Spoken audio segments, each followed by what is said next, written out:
from the time that they pronounced me dead was a good 45 minutes. They cut my clothes and then they paddled my heart because my heart had stopped. And I could see people screaming and crying, but I didn't realize that was actually my physical body because I was somewhere else.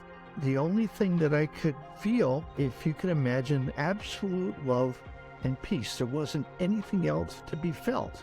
I was greeted by people I'd known in the past. I'm back home again. Incredibly safe and felt at home. Welcome to Round Trip Death, everybody, and a special welcome to our guest, Kimberly Kennedy, who is in Las Vegas, Nevada.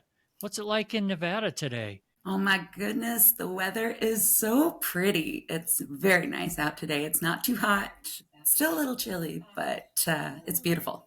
Now, for people that have not spent much time in Las Vegas, they probably think all there is the Las Vegas Strip and all the neon lights and all that kind of stuff. But there's actually over 1 million regular people that actually live in that valley. Would you say you fall into that category? Yes, absolutely. Las Vegas is my home and I love it here. I've spent a lot of time there on business and have friends there, and they love it. So I get it. I don't get the love on the 115-degree days in the summer, but I love it. I love it. Good. Well, we're going to jump right into this. You had a really special experience that we're going to hear about.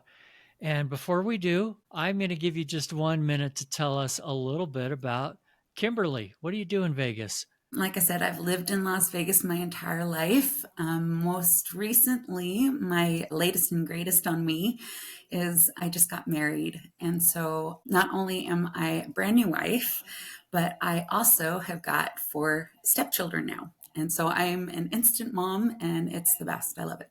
That is so fun. Congratulations on both being a newlywed and a newly mother. I love it. Yes, it brings me true joy. Great. Let's talk about your physical health as you were growing up, because it has something to do with the experience that you had about 20 years ago when it all came to a culmination. You had an undiagnosed issue from childhood that got worse as you got older. Give us some background. Tell us what it was like. So I was born with a genetic heart defect that causes when my heart beats, instead of the electrical pulse going out to the rest of my body, like my arms and my legs, my brain, like everybody's does. So normally and naturally, like we don't even think about it. It comes so naturally. But when I was born this way. I was born with a genetic heart defect that causes, it's got an electrical pathway, an extra one, that causes when my heart beats, instead of going out like it should, it just goes around and around and around and around and around a circle. And it causes me to go into AFib, or VTach is the supraventricular tachycardia was the official term and diagnosis that I was given. Now, relate that in regular words. What does that mean for the rest of us? Fast heartbeat? Yeah, super, super quick. So that day it ended up getting to 240 beats per minute. And up until that time, like I said, I was 25 years old when this happened. So it's been exactly 20 years. Growing up, never had a whole lot of indication. I did on occasion, like I said, with the genetic being born with it, it was something that when I was put into extreme situations physically, on occasion, it would manifest in like an extra little heartbeat, but nothing like it was that day. And I was very, very active. I was busy. So it really came out of nowhere. That must have been so scary. Yes, it was unexpected. Where were you and what did you do? So this is really wild, really crazy.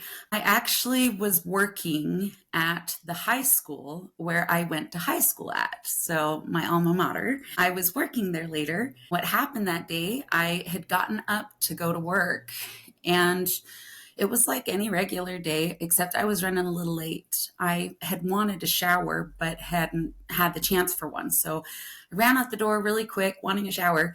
But, I was able to get to work on time, made it through the day.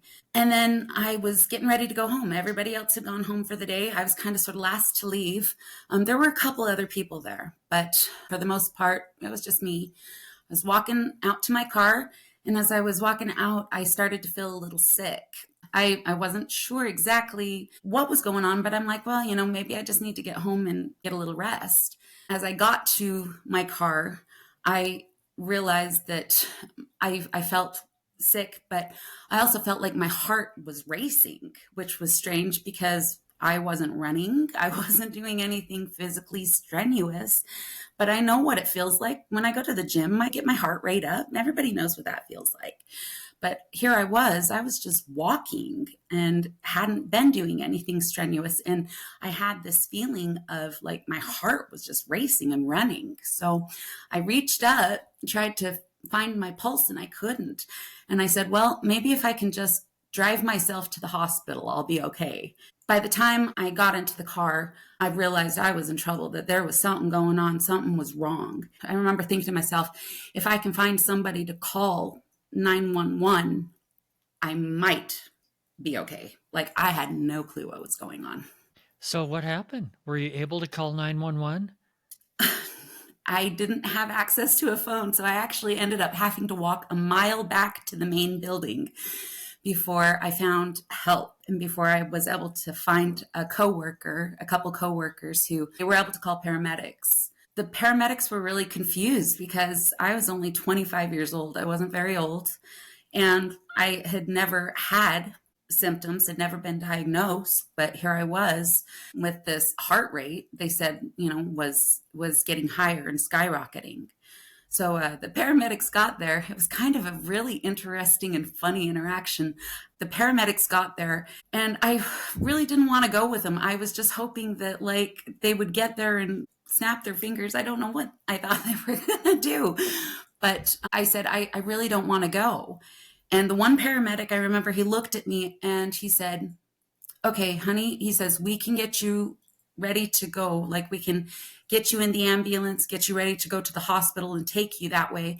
Or we can wait till your blood pressure gets so high that you pass out and then we'll take you. Like it was that bad. Those were my choices. Great options. Thank you. Yeah, thanks. Great options, great choices. And I remember thinking at the time, this is not fair. Like, this is not right. I want to call my husband, at the time who I was married to. And it just didn't make sense to me. I was 25 years old. I was healthy. I said, okay, at that time I made the choice. And I look back now on the experience and I realize I had a choice at that experience, at that moment. Like I could have stayed there and I could have passed out and I could have let them do what they did to me after I was passed out. But I think making the choice beforehand to take the next right step, which was a scary step, but to let somebody who had the experience, who knew more what was going on to my own body than I did, to let them kind of step in and do what they needed to do and take control and help me. And I needed help. Wow, pretty terrifying. So did the NDE happen right then, or was there more before you got into that? It was pretty quick after that. Go ahead. Tell me what happened next. They got me into the ambulance and my heart rate was going so fast and it wasn't sending that electrical beat out. And so my body, in trying to preserve itself, was taking all of the blood from my limbs and bringing it to the most essential part of your bodies, your organs, make sure that they're okay, they're healthy, they're not dying. And so because of that, they were having a really, really hard time finding an IV for me, really, really struggling. But they finally got one in. The paramedic looked at me and he says, we're going to give you a shot. And he says, it's thick. So I have to push it fast. Like I have to push it really quick. He says, and it's going to hurt. I remember this was literally, I didn't really even have a chance to say no. I didn't have a choice. This was not really something I was able to say no to. I just remember thinking, I don't want you to do this. He says, I'm going to count to 3. That's what he did. He counted to 3. And he said, 1, 2, 3. And he pushed that shot. It was intense. It was like lightning, like I had been kicked in the chest by a horse. And it was wild. But when he pushed the shot, everything went black. I lost consciousness. My spirit flew from my body. I mean, it was this exhilaration. When I've tried to write this experience and what happened to me out later on, I think the first time I wrote it out, I wrote we, like WHEEE, we. It was just this freeing, very liberating. It was beautiful, just exhilarating, I think is the word. I love that. So it wasn't a horrible, strenuous, death, rip you out of your body kind of thing. It was a celebration and we, as you put it, we. I love it. Yes. Tell us what you experienced. Anything you can remember, you saw, you heard, you felt. Give us all the detail. I remember this feeling of exhilaration, just flying through the darkness. And for a while, like it was cool. It was freeing. It was fun. And then I realized somewhere deep inside of me that the situation, like it was dark. It was pitch black. Not only that, but I was alone. All of a sudden, I was afraid and honestly full of regret. Was this it? Was that life? Was that it? I remember, and it took me a little while to reflect back on this. I see now, it's kind of funny. When I was growing up, my mom had this picture, and I looked at his name. His name was John Scott. He had this picture, and it's called The Last Judgment. And when I was a little girl, I remember looking at that picture, and I remember looking at all the faces and trying to find my face in that picture. And in this picture, there's a picture of Christ in the center, and then you've got angels, and then you've got kind of this little darker area. It was kind of hard when I realized that this is something I experienced. It was a little hard to reconcile with my conscious mind that I felt like I was in a type and sort of prison. I know that sounds a little scary. It wasn't, though, like the hell and brimstone type of prison or hell afterlife type sort of situation that I had ever heard about. This place where I was, it was dark, and there were mists of darkness everywhere. And I remember that there was a light, and it was coming from somewhere, but I didn't know where. And I remember at that moment, it was almost like I could see myself. And I remember I was sitting somewhere with my hands in my head. And I remember just the feelings I had were that of regret and that of loss and that of a lack of progression, like a loss of this lack of progression. It was profound, and it was deep, deeper than anything I can ever remember feeling. I just remember going over some of my life's experiences at the time. I had struggled with an eating disorder.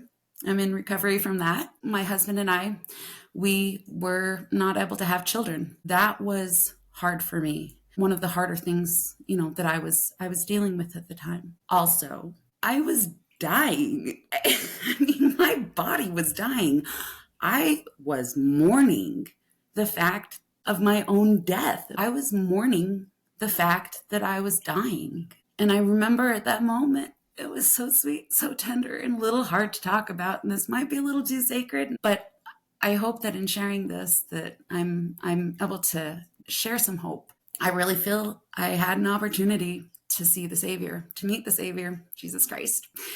I think that, I feel like I had the opportunity as I'm mourning. I remember feeling a presence, and I remember just, I don't know. It's that feeling when someone enters the room and you've got your eyes closed, but you kind of sort of know that they're still there. That's kind of what it felt like. I felt like he was watching me. He came over to me, and I felt he knelt in front of me. and he just listened. And I bore my soul. I cried and I sobbed and I regretted. And I remember hearing him speak just 2 words. I'll never forget him for the rest of my life. He said, I know. I know. And it was at that moment that my spirit was filled with such love that I was in good company and that I was not alone and that there was hope. There was hope. It's funny. I'll bring this up now because I feel like I need to. I really truly believe that the only reason why I was able to come back is because I did meet with the Savior. I think that, in all of the stories that I've ever heard and that I know, he's the only one who came back, right? So he would know how to help me come back. I think that's what happened. I think that's one of the things that happened. That, and there's opposition to all things. And in this process, I think that the adversary was there. And I think he was absolutely trying to convince me that I didn't need to live, that nobody needed me.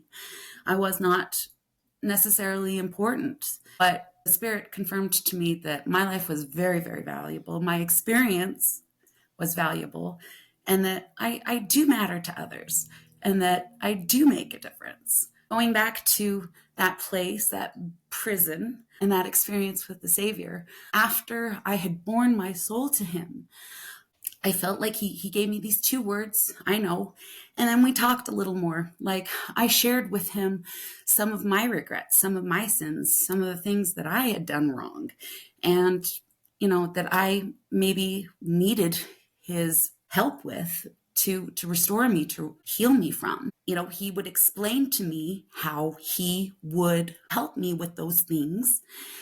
But it always came down to, I would always say, but it was this type of, but I've got this, but I've got this, but I've got this. And he would explain what needed to be explained to me, but he would always kind of sort of end out with, I know, I know, I get it. I know. When I got to the point where, I was like, okay, this is okay.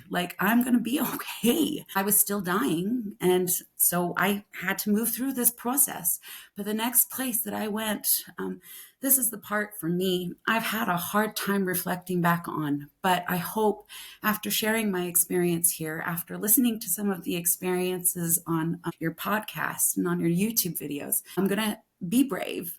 I'm going to be brave, and I'm going to go back and I'm going to reflect on this part. I know that I was brought to a beautiful place beyond description, full of love, where I believe I met up with my sister. My sister accidentally drowned in our family swimming pool when she was 3. I was only 3 months old when she passed away. But I always felt this spiritual connection. My mom always said, that my sister was always looking out for me. My sister was always kind of our guardian angel watching out for our family. And I always felt that. And so I feel I had the opportunity to meet her. I feel like I had an opportunity to meet my grandma Lim, who was my great-grandmother. She was blind. She raised 6 kids. She was a widow during the Depression. I mean, she was really a great woman. And so I feel like I had the opportunity to rub elbows with her for a second. And I really feel like, that was a special experience and an opportunity. As great as it was and as lovely as it was, my body was still dying. I had to make this decision, this choice to stay or to go. It was kind of sort of around this time. It all happened really, really quick. When he pushed that shot, my spirit just flew out, and it was exhilaration. But coming back, it was kind of quick too. Once I figured out, okay, so when he gave me the shot, it dropped my heart rate. So it had dropped my heart rate over 100 beats per minute in less than a second. And it had knocked the wind out of me. And so I needed to, in order to breathe, in order to come back again, I had to breathe again. This is the part that I'm sure the Savior was there to help me kind of transition through this and help me kind of sort of figure out what I needed to do. I knew I needed CPR. When my sister passed away, when she drowned, my parents made sure that's one of the things we were taught. We knew how to do CPR properly, so that if ever we were in that situation, we'd be able to handle it better than she felt that, she had not been able to help save her daughter. So I knew I had to breathe. I knew I had to get my heart to beat again. And I knew I needed the circulation, but I couldn't do that without breathing, and I couldn't do that without a heartbeat. I remember when everything went black, I remember I heard a beep. When you're at the hospital, you hear the beep, or like the register at the scanner at the grocery store, that beep. It was kind of like that. I realized, it was their machine going off. I remember hearing a voice that said, "We're losing her." And then I remember thinking to myself, are they talking about me? Like, they're losing me? I was laughing so hard because I'm like, oh, guys, you haven't lost me. I'm gone. I am not even here. How can you say you're losing me? Like, I'm not even here. I'm gone. Then I remember hearing a voice that said, "Kimberly, stay with us." And I knew in order to do that, I had to breathe again, if I was going to stay alive. So I took that first breath of air by the, miracle. It was a miracle. The way I describe it and can describe it is, I remember the first time I was swinging on my family swing set, and I fell off backwards, and I knocked the wind out of myself. And taking that first breath of air kind of felt a little like that. Okay. I've got 30,000 questions to throw at you. This is amazing. Thank you again for sharing. And in case I didn't mention it earlier, you are sharing for the first time in a public forum like this. I appreciate your bravery, and you're trusting us to put it out there. And so if anything that I ask feels uncomfortable to you, please, you don't need to answer. But let's start with, whose voice do you think that was that said, "Kimberly, stay with us"? Was that the paramedics or somebody else? My first thought was, it was probably heaven. It was probably heaven, a little piece of heaven. I think it was probably the paramedic too. It was really strange though, because at the time, it sounds kind of funny now, most people called me Kim. And I've tried to go back and I've tried to remember, like, when the paramedics, that's one of the questions they usually first ask you when they get on the scene. What's your name? And at the time I was going by Kim. And so it was really, really strange to hear Kimberly. And that's one of the reasons why I kind of think it was heaven. Okay, tell me how literal some of this was. Was it more, I don't know, kind of something that you felt, or that you actually saw and experienced deeply? With, you mentioned meeting your sister and your great-grandmother. It is as real as the conversation that we're having right now, Eric. Oh, so it was virtual. I get it. I'm kidding. Well, to be honest with you, I've actually had kind of sort of that type of sort of thought. So when COVID happened, one of the things that was the hardest for me is not touching people. And I really feel like in the pre-existence, before I ended up with my body, that's probably one of the things I wanted to do most, was put my arms around somebody and experience what a touch felt like. For me, it was kind of eye-opening that we would ever be put into a situation again where we wouldn't be able to touch each other. I think it's awful. It's been rough. Virtual is great because you can't always get in person, but technology, yeah, it's great when it works, but when it doesn't, it's a hassle. Yeah. Next time I'm in Vegas, I'm dropping by for a hug for a second, and then I'll be gone. Tell me a little bit, if you can, a little bit more about the meeting with Jesus. Was that something also where you felt like you saw him face to face, or just felt his presence there? It was him. I think he was probably the only one who could make me feel the way I felt. Okay, so I think it's different because I didn't have my physical eyes on me at the time, right? So how could I really see him physically without those physical eyes? It was as real, like I feel like I saw him as real as seeing you on screen today. So it was a little different because I didn't have my physical eyes. So I don't feel comfortable saying that I saw him, but I saw him. I saw him, Eric. I saw him. You experienced him, definitely. Yeah. Yeah. Okay. What do you make of the darkness and the mist and the regret and stuff that you felt at first? Why do you think that happened? It's interesting because I've, like I said, never shared really on a public platform before. And it might sound a little funny and it sounds really weird saying it. I was comfortable there, Eric. I was comfortable there. I was comfortable in prison, which is weird for me to say because I've never been in prison. It's not something I've ever wanted to do. But in this place, I felt comfortable. And looking back and talking with you now, I think maybe in part it has to do with we need a place where we can lay it all down. We need a place where we can let it go, where individually we can let it go.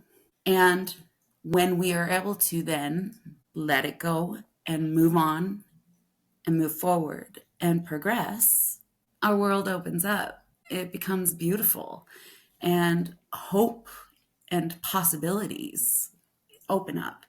Ask the question again, Eric. No, I was asking about the darkness and the mist, and just why do you think you were in that kind of a place that felt scary versus feeling that all-encompassing love that came later? You know, I was watching one of your other YouTube and you asked a good question, and I think this relates. I think this will tie in. You asked, are you afraid of death? And I got to be honest, if I were to answer that question, I would say I used to be afraid of death before this experience. Right now, what I'm afraid of is regrets. Like, I'm more afraid of the regrets that I'll have to bring back. But even then, not even really afraid of that, because I know that I can lay it down and I can give it away. I can give it back. And I don't have to carry it alone. I'm not alone. No, that's good. We're going to come back to a little bit of this in a minute. I'm curious, just if you could wrap up physically what happened to you. Did you need surgery? How did you get fixed from this, your broken heart? They gave me the shot. I took that first breath of air. When I took that first breath of air, what had happened, my heart rate had gone from 140 beats per minute to 126, and it felt good. I think that I was having kind of an after effect. That's the only word I can come up with. Maybe you can help me come up with a better word. But as soon as I took that first breath, I opened my eyes. I was staring into this paled-faced paramedic, and I laughed. I laughed so hard, and he was in shock. He looked at me and he said, "We've never, ever had that kind of a reaction to this kind of medicine before." And I took another breath and I laughed again. And I said, "Can I have another shot?" He shook his head at me and he said, "No, honey, another shot would kill you." So they took me to the hospital. My heart rate, as soon as it got under 100, the doctor said, "Check in with your family doctor," and sent me home. I slept for 4 days. The doctor said I had run the equivalent of a marathon without actually running the marathon. It took me 4 days to get that shower, Eric. 4 days to get that shower because I was so tired. But as soon as I got that into the shower and that water hit my body for the first time in 4 days, literally, Eric, I'm not joking you, best shower of my life to this day. I was as close to heaven as I had been in 4 days. It was heaven. Did you say that your heart rate went from 240 to 126? Over 100 beats per minute, it dropped in less than a second. After all of this, and you get home and you're feeling better, who did you tell about this experience that you had? Not the physical part, the spiritual part? My mommy, of course. Of course, my mom. Mom always understands. I think she, as my mother, understandably so, she was really concerned. She was really worried. She was like, what happened? Kind of funny side story. My brother, that same day, my parents, I guess, had called him. He's an artist. And so he was working with a razor blade on a sculpture.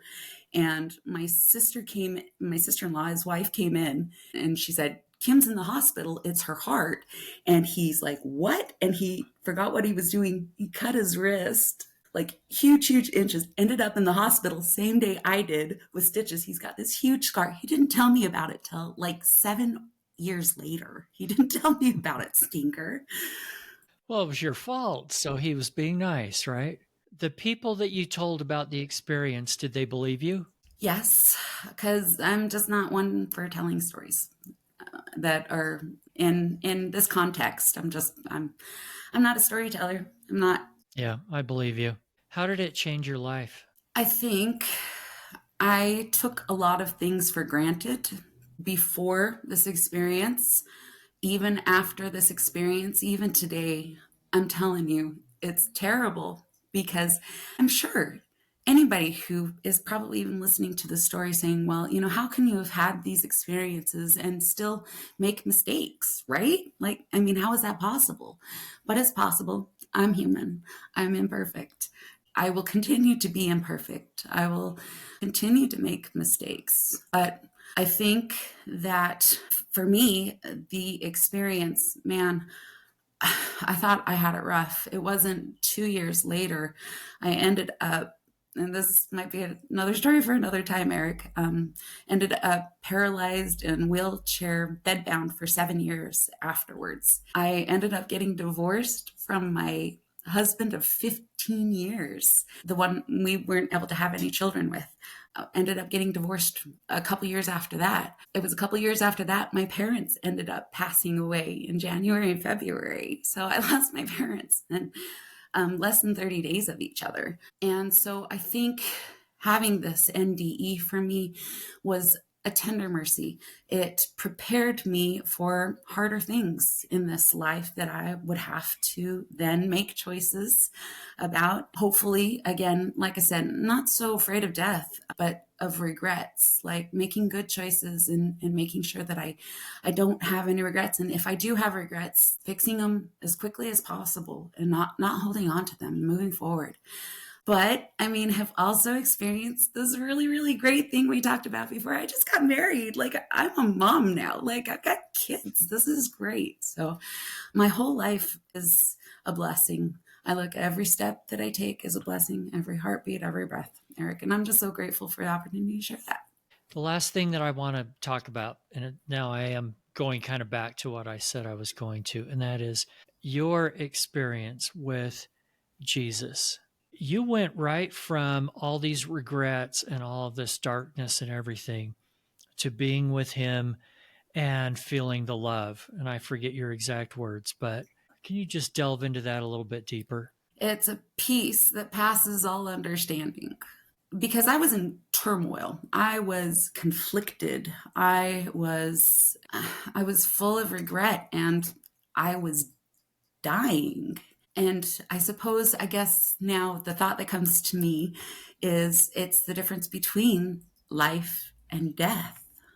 That love, that's what makes the difference. He said, I know, to you a couple of times. Was that a very simple thing or was there more meaning to it? There was more meaning to it. So, I mean, I can give an example. I have struggled with an eating disorder, and a part of that eating disorder had to do with some abuse and being a survivor of this abuse. And so in order to take this to the Savior and lay it at his feet and to experience that love, and it wasn't just for me, right? It's for this individual who was abusive. I have to forgive and myself. And I know that's again, no regrets. I got to let it go, got to move forward. Because I've been able to do that, I am now in recovery. Like, I'm doing great. I'm doing so much better. Again, it's life-changing. When you can forgive yourself, it's one thing, but when you can forgive somebody else, that's really life-changing. I want to get just a little bit deeper into the I know that he said, because it can mean so many different things in this life. It can be a very flippant, oh yeah, I know that, kind of thing. But I have a feeling he was saying it meaning something much deeper. What do you think that was? Well, thinking about it right now, I think it meant that he's been there. He's been betrayed. He's been abused. He's been rejected. And that all of those feelings, whenever I feel them, I don't have to ever feel alone. That he knows what I'm feeling. He knows what I'm going through. And I hold on to that. Those two words, I'll never forget them, Eric. It's beautiful. All right. Very last before I let you go, you mentioned the word hope a while back. Wrap that up in a bow for us. Leave everybody with some hope today. Oh, wow. That's not a big ask. Just look outside, right? The gratitude we can have for the air that we breathe and for the sunshine that we have and for the rain or the water that we have, for this beautiful earth. It's gratitude gives me hope. I think you talk about gratitude. I've heard you talk about gratitude. That's important. I think that can give me hope. And it's really, honestly, if you just open your eyes, look up, it's in the people around you. It's in the connections that you make with others that gives me hope for life and, life after death. It's not the end. We continue to progress, and I'm looking forward to the journey. I'll embrace the struggle here, and I have hope. I have lots of hope, and I hope everybody else does too. And if you don't have hope, hold on, because it's out there, and look for it because it is out there. Don't give up. Have hope. Thank you, Kimberly. That was beautifully said. Appreciate it. Thanks again for listening and sharing this podcast. Don't forget to hit the follow or subscribe button and sign up for our newsletter at roundtripdeath.com.